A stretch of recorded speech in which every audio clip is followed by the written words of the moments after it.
Assalamualaikum warahmatullahi wabarakatuh. Perkenalkan, nama saya Komala Widianesi Wiling dari kelas 5A Administrasi Negara Fakultas Ilmu Sosial dan Ilmu Politik Universitas 11 April Sumedang. Di sini saya akan memaparkan materi tentang faktor-faktor yang mempengaruhi sistem dalam ekologi administrasi negara. Sistem administrasi negara terbagi menjadi 5. 1. Keadaan penduduk. 2. Struktur sosial. 3. Sistem ekonomi. 4. Ekologi. Dan yang terakhir, 5 adalah sistem politik. Baik, materi yang pertama yaitu 1. Keadaan penduduk.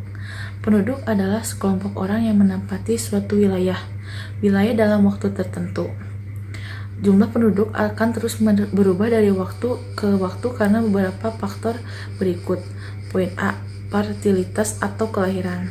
Angka kelahiran disebut juga fasilitas atau natalitas, yang artinya menunjukkan angka kelahiran yang sesungguhnya.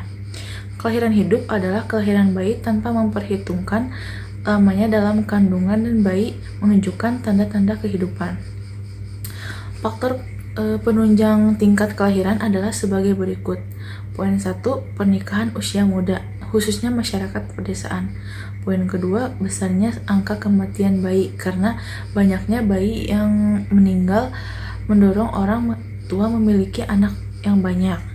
Poin ketiga, adanya penilaian tinggi terhadap anak seperti penerus keturunan, sumber tenaga kerja, dan pembawa rezeki. Beberapa faktor penghambat tingkat kesadaran mengenai pentingnya hal-hal berikut. Poin 1. Keluarga berencana atau sering disingkat dengan KB. Kesadaran masyarakat untuk menjaga jarak kehamilan demi peningkatan taraf hidup dan kemajuan pendidikan. Poin kedua, Undang-Undang Perkawinan yang menetapkan batas minimal usia menikah bagi wanita berumur 17 tahun dan laki-laki 20 tahun. Poin ketiga, penundaan usia pernikahan dengan alasan sekolah atau belum bekerja. Para remaja mampu menunda usia pernikahannya. Poin yang terakhir, keempat, yaitu peraturan tentang tunjangan anak pegawai negeri yang menetapkan tunjangan haknya diberikan sampai anak yang kedua. Selanjutnya, mortalitas atau kematian. Faktor penyebab kematian mortalitas antara lain sarana kesehatan yang belum memadai, tingkat kesehatan masyarakat masih rendah, kurangnya gizi makanan sebagian penduduk, pencemaran lingkungan, kecelakaan lalu lintas, dan bencana alam.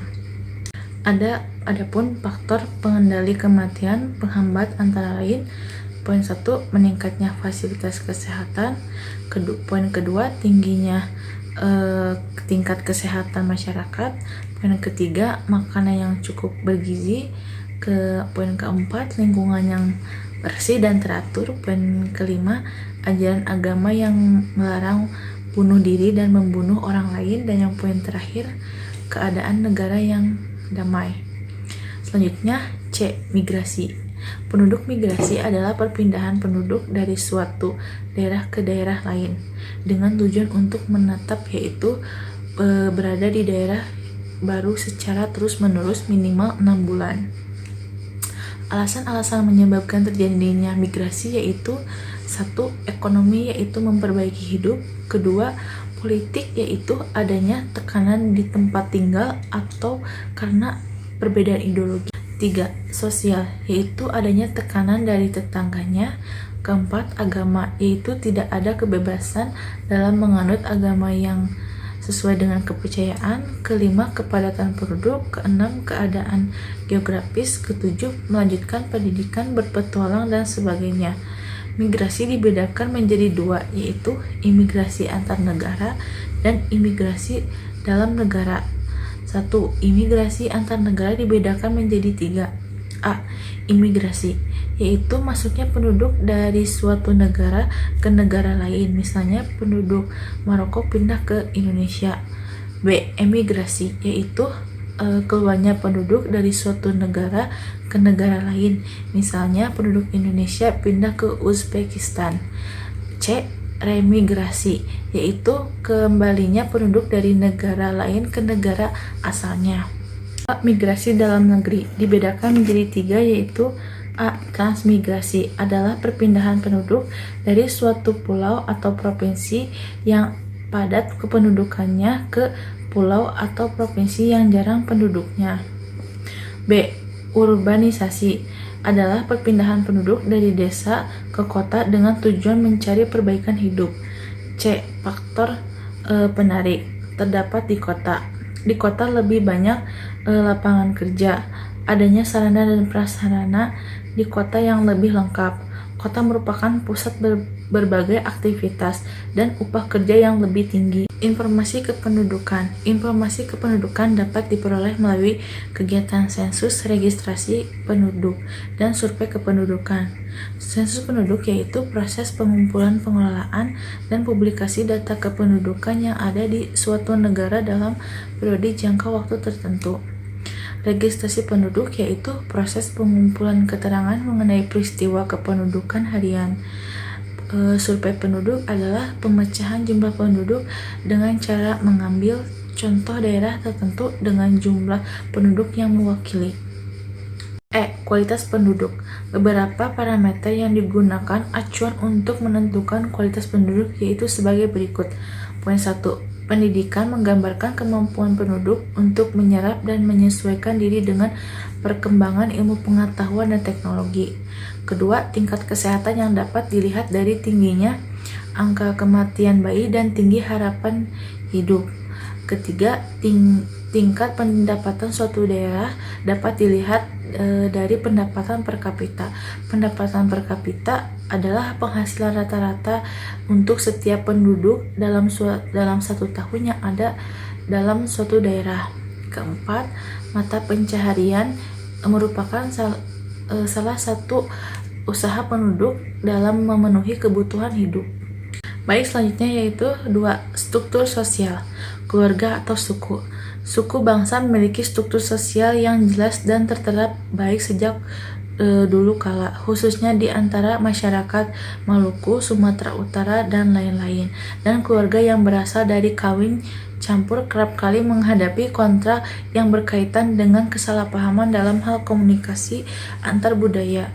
B. Sekte agama. Sekte agama adalah sebuah sistem yang dibuat oleh kelompok atau individual dalam mengekspresikan pemikirannya. Mereka menganggap apa yang terjadi di dunia tak bisa dijambatani oleh adanya agama tertentu. Hanya mereka yang membuat sebuah agama tanding yang dirasa sesuai dengan pemikirannya. Partai politik. Partai politik adalah organisasi politik yang menjalani ideologi tertentu atau dibentuk dengan tujuan umum dan suprastruktur masyarakat yang pertumbuhannya lebih akibat ketimbang sebab dari proses-proses yang bergerak di struktur basis masyarakat. Kelompok ini ialah untuk memperoleh kekuasaan politik dan membuat kedudukan politik, biasanya dengan cara konstitusional, untuk melaksanakan kebijakan-kebijakan mereka. Baik, selanjutnya yang ketiga, sistem ekonomi. Kehidupan ekonomi adalah tingkat produktivitas penduduk yang tinggi, pengaturan institusional yang rapi yang mendorong seseorang untuk bekerja. Di sistem ekonomi terbagi menjadi dua, yaitu pengaruh langsung dan pengaruh tidak langsung. Pengaruh langsung terbagi menjadi 1. Konsep komoditi. Tenaga kerja dianggap sebagai komoditi, barang dagangannya yang harganya berupa gaji ataupun upah. Poin kedua, konsep kebebasan memilih. Dalam administrasi negara, hal ini administrasi kepegawaian menjual jasa-jasanya untuk mendapatkan pembayaran yang terbaik. Apabila ingin dapat mencari posisi yang lebih baik, ia akan pindah ke jabatan atau dinas lain. Poin ketiga, konsep kebebasan kontrak. Di pasar, orang bebas untuk melibatkan diri pada kontrak untuk membeli atau menjual barang dan jasa menurut syarat yang disetujui. B. Pengaruh tidak langsung. Ekonomi yang semakin berkembang dengan titik berat kegiatan pada industri, perdagangan, dan jasa-jasa memerlukan pengetahuan dan campur tangan administrasi negara. Campur tangan tersebut antara lain berupa pengawasan proses industri untuk keselamatan pekerja atau pegawai dengan didirikan inspeksi pemburu kartu lindungan konsumen dengan pengawasan dan menjamin mutu hasil produksi dan jasa-jasa. Baik, selanjutnya yang keempat, ideologi. Ada kebijakan dan sandi-sandi kehidupan berbangsa dan bernegara. A. Kebijakan. Ideologi merupakan pandangan, keyakinan, atau kepercayaan. Adapun administrasi negara merupakan pelaksanaan kebijakan publik, pada dasarnya ideologi dalam administrasi negara. Negara Indonesia memiliki ideologi Pancasila. B. Sandi-sandi kehidupan berbangsa dan beragama. Menurut Joko Widodo, Presiden Republik Indonesia menegaskan bahwa pemerintah tidak akan berkompromi terhadap tindakan intoleran yang dapat merusak sandi-sandi kehidupan berbangsa dan bernegara. Pemerintah juga berkomitmen dan berkompromi untuk selalu menghidupkan moderasi beragama dalam kehidupan bermasyarakat, toleransi yang tinggi, dan keterbukaan dan keadilan. Selanjutnya, materi terakhir, kelima, sistem politik.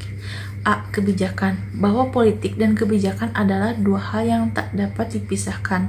Menurut Maed, di mana ada kebijakan maka di situ terdapat kekuatan politik, kepentingan, dan aktor politik yang bekerja untuk membentuk interaksi atau bahkan terkadang persinggungan yang berujung pada konflik. Dengan demikian, setiap kebijakan sebetulnya tindakan bersifat benar-benar netral. B. Perlengkapan administrasi negara. Hukum tata negara atau sering disingkat dengan HTN adalah sekumpulan peraturan yang membentuk alat-alat perlengkapan negara dan aturan-aturan yang memberi kewenangan terhadap alat perlengkapan tersebut. Sekian pemaparan materi yang dapat saya sampaikan. Mohon maaf apabila ada kata-kata yang tidak sesuai dan kurang tepat. Wabillahi taufiq wal hidayah. Wassalamualaikum warahmatullahi wabarakatuh.